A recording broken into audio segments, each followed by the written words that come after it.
Bienvenidos. Experta internacionalista, columnista, profesora, la consultamos con frecuencia porque realmente conoce mucho sobre estos asuntos que nos están preocupando hondamente. Venezuela, Estados Unidos, el conflicto, la entrada de la ayuda humanitaria, el movimiento de portaaviones gringos, la eventual llegada y cruce de tropas. Todo esto en el marco de los ecos de la visita del presidente Duque a los Estados Unidos, de su diálogo con el presidente Trump y de la polarización creciente hasta los extremos inimaginables en Venezuela. Bienvenida, Arlene. Muchas gracias, Juan. ¿Qué crees que quedó como saldo de la visita de Iván Duque a Donald Trump? Pues hay dos grandes saldos. El primero es la sintonía absoluta entre los dos gobernantes en torno al tema de Venezuela, cosa que puede o alegrar o preocupar dependiendo de la óptica donde lo quieras mirar. Y lo segundo es la preocupación latente de Estados Unidos por el tema de cultivos ilícitos en Colombia y las presiones por venir para que el gobierno Duque adopte medidas más extremas, incluyendo la posible fumigación para enfrentar este problema. Volvió a ser explícito Donald Trump frente a ese tema, diciendo que es una tarea pendiente, ¿no? Una asignatura. Sí, hasta regañó al presidente Duque en la rueda de prensa, cosa no muy digna de un presidente a otro, pero sí, así es. Y en relación con Venezuela, decías que puede preocupar o alegrar esa sintonía. ¿A ti, tú eres de las que está preocupada o de las que está contenta? Estoy preocupada, bastante preocupada. ¿Por qué, Arlene? En mi opinión, la relación de Colombia con Venezuela reviste unas particularidades dada la frontera tan extensa y tan compleja que compartimos con este país, que exige una aproximación diferente a la que puede tener un Estados Unidos, cuyos intereses en Venezuela son bastante diferentes. Entonces, mientras que haya coincidencia, obviamente, en la preocupación por la dictadura de Maduro y la necesidad de lograr una transición política y un retorno a la democracia, creo que la forma de lograr este proceso evidentemente no debería suscitar consenso entre Washington, que está presionando de otra manera de lo que debe primar en Colombia. El régimen de Maduro es cada vez más brutal. Cada vez los venezolanos sufren más, cada vez las historias sobre la crueldad son mayores, cada vez hay más niños con hambre, pacientes enfermos, pero no parece haber un camino pacífico de transición en Venezuela.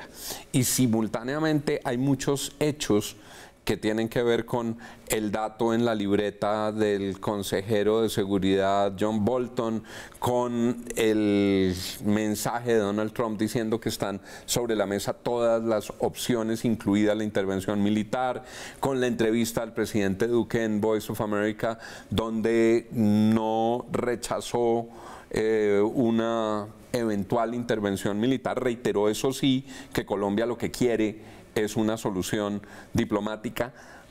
¿Tú crees que va a haber acción militar con tropas y con operativos militares de los Estados Unidos en Venezuela? No, la verdad no creo que eso esté sobre la mesa. Sería una acción, si no suicida, que cobraría muchas vidas humanas, incluyendo estadounidenses, y no mejoraría, sino que empeoraría la situación. Creo que Estados Unidos está cañando, como dicen aquí en Colombia. Como decimos, porque tú ya estás aquí bueno, adoptada. Y creo que es una estrategia muy arriesgada, sin duda, porque de usarse la amenaza de la fuerza como un instrumento de diplomacia coercitiva, sí puede llegar un momento en que, sin quererlo, lleguésemos a ese momento que sería catastrófico, sobre todo para los intereses de Colombia. ¿Cómo se puede superar la crisis de Venezuela? Hay unas personas que dicen esto solo se arregla por la vía armada, pero claramente eso sería un baño de sangre. Si no es esa la opción, rechazada por supuesto por muchos, ¿cuál es el camino? Yo creo que quienes saben del tema y han podido analizarlo con cabeza fría, que es muy difícil dada la magnitud de la crisis, argumentan que la única solución es una solución negociada, una solución pacífica al menos. Ahora, ¿cómo lograr llegar a ese momento de la negociación y quiénes sirven de árbitros en ese proceso? Creo que es lo que está en cuestión. Evidentemente deben haber contrapartes de América Latina. Estados Unidos no debe tener participación, pero sí debería apoyar. Y los países europeos se han ofrecido también para participar en este proceso. Incluso podría involucrarse el Vaticano, que ya medió un intento fallido del pasado de discusión entre gobierno y oposición. Claro, algunos lo que dicen es, ese que es el camino deseable, Maduro lo ha convertido en una ruta indeseable porque no muestra voluntad real para encontrar una salida. Es cierto, pero creo que la situación ha cambiado radicalmente y ha cambiado en dos sentidos. Primero, la sanción o las sanciones que aplicó Estados Unidos a PDVSA constituyen un acto que muchos no creerían que llegaría porque está perjudicando a Estados Unidos sus propias empresas. Tendrá el efecto de estrangular al régimen de Maduro en términos económicos y lo pone contra la pared en términos de poder seguir financiando su permanencia en el poder, incluyendo los salarios de los militares. Pero segundo, el grado de oposición que hay a su gobierno en este momento supera todos los momentos del pasado. Entonces yo creo que a diferencia de intentos anteriores de negociación, en donde evidentemente Maduro tomó mucho del pelo de la oposición y alargó hasta dividir a la oposición, la coyuntura actual es absolutamente diferente y de ofrecer esa posibilidad con condiciones de garantías para Maduro, para los militares, para los chavistas que estén en el poder, creo que sería viable de pensar. Porque Maduro se ve muy sólidamente rodeado por sus militares y además tiene las milicias bolivarianas que están fuertemente armadas y aparte de eso tiene el ELN, según dice Inside Crime, obrando como una banda paramilitar al servicio de Maduro y aparte de eso tiene otros aliados internacionales muy potentes, Rusia, China. La estrategia, Arlene, de la oposición de quitarle los militares, de dividirlos con la ley de amnistía, fracasó. Solo un general de los 1000 y pico que tiene Maduro decidió aceptar irse y abandonar sus filas. Pues porque no gozan todavía de garantías, hasta incluso externas, de que en efecto las condiciones ofrecidas por la amnistía se van a respetar. Ahí sí creo que el papel externo, tanto regional como internacional, va a ser fundamental, porque en últimas lo que quieren los militares son garantías y no las tienen en este momento, pese a la ley de amnistía, que fue una jugada interesante, pero que en efecto no está surtiendo resultado. ¿Te gusta la idea de Richard Branson del concierto? ¿Te parece que el concierto más la llegada de la ayuda humanitaria puede ayudar o irrita y complica más? Algunas personas dicen fantástico y quieren oír al Puma cantando agárrense de las manos y a nuestro Juanes y a los grandes artistas, y otros dicen ojo que eso suena bonito pero no resuelve mucho. ¿Cuál es tu visión sobre eso?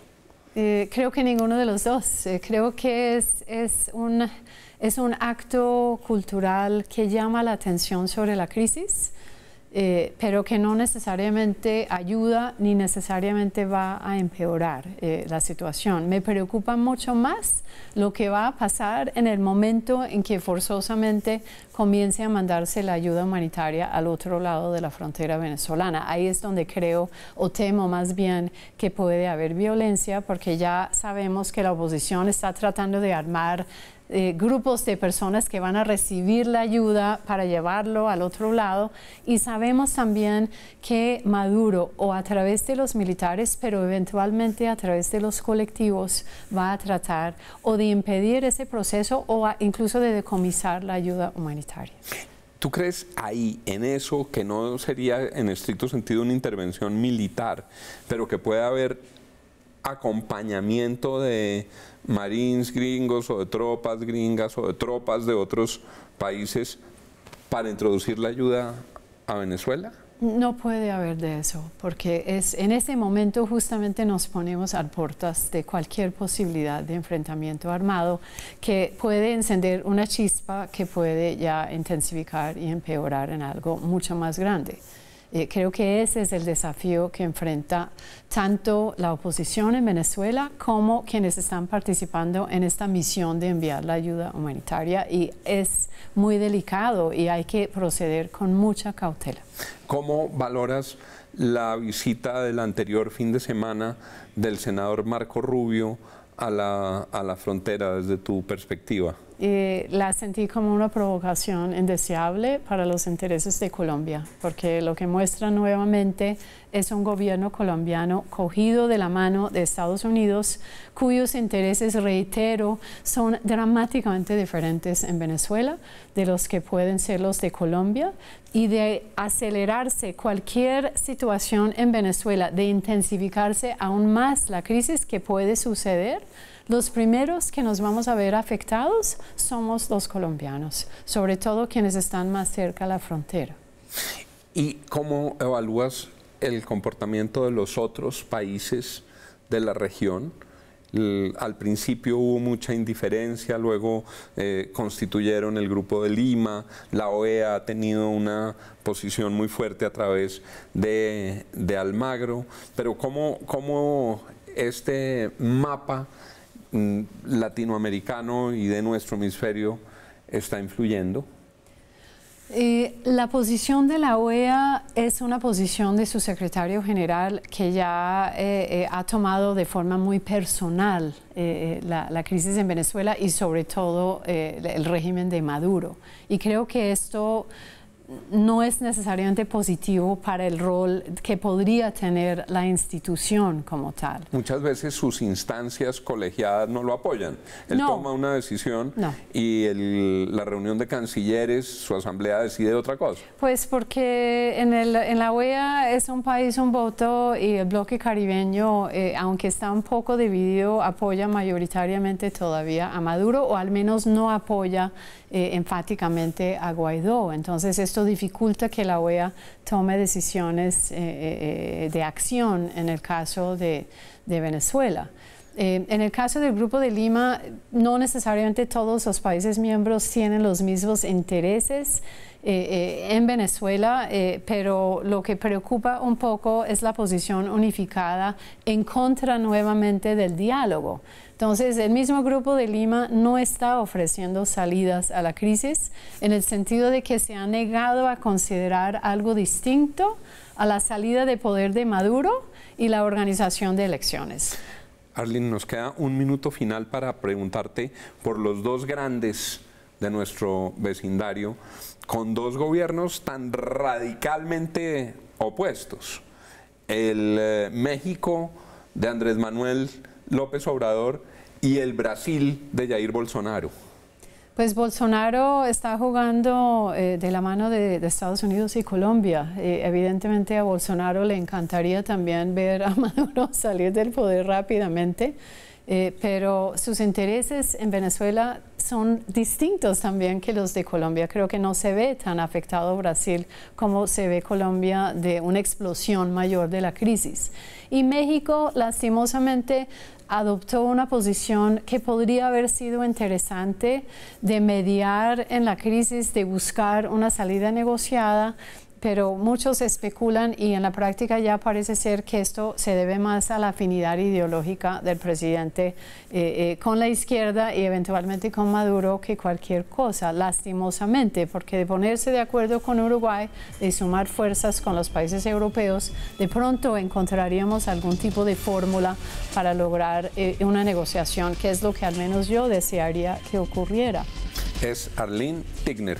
Siempre es un gusto leerla y escucharla. Muchas gracias por haber estado aquí. Gracias a ti, Juan. Reflexiones muy interesantes, las que nos quedan en medio de este panorama tan complejo, tan incierto y con los episodios que vienen por delante en los próximos días. Un cubrimiento muy especial tendremos en Red Más. Estamos enviando muchos de nuestros periodistas, equipos de análisis, para que lo que va a ocurrir jueves, viernes, sábado pueda estar absolutamente bien comprendido por nuestros televidentes. Conocer las noticias es bueno, entenderlas es mejor. Feliz noche para todos, sigan con Red Más Noticias.